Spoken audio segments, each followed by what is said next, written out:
And the next question, we're going to create a SQL code is the number five, which is to calculate the average transaction amount per passenger for each route. So we should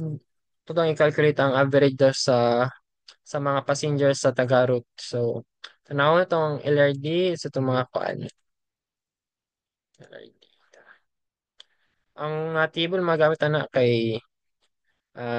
kaning transaction,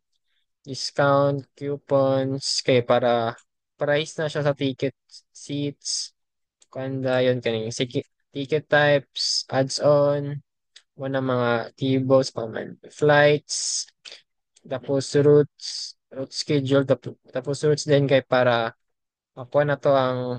taga sa daw ay kan taga ID man nga route na tong kaon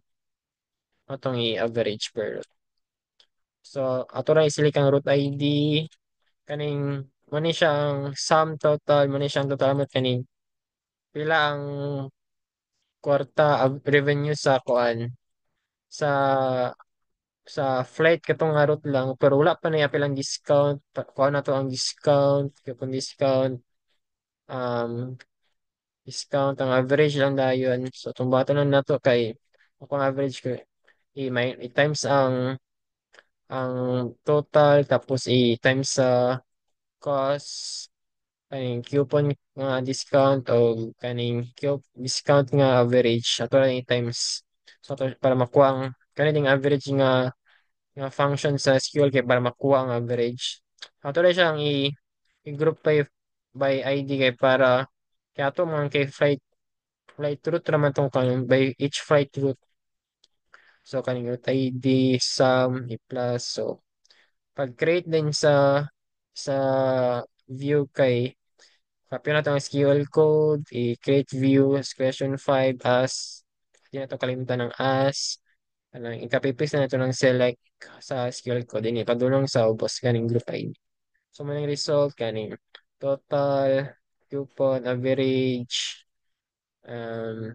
sa procedure kay, kanta create procedure, question 5, begin, i-copy-paste na lang dyan po na to ang SQL code, ang butang tag, kaning kaning com kaning kama na yun maning result video ang video din sa number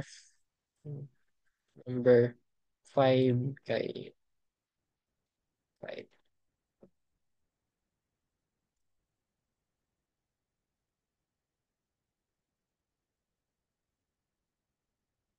copy paste lang ang code nga select ang mga result um tara dahil ang pag maka-view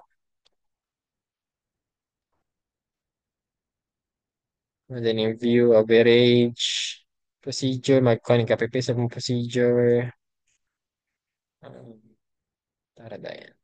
kulang na itong procedure para magawa sa mga tara mo to ang pag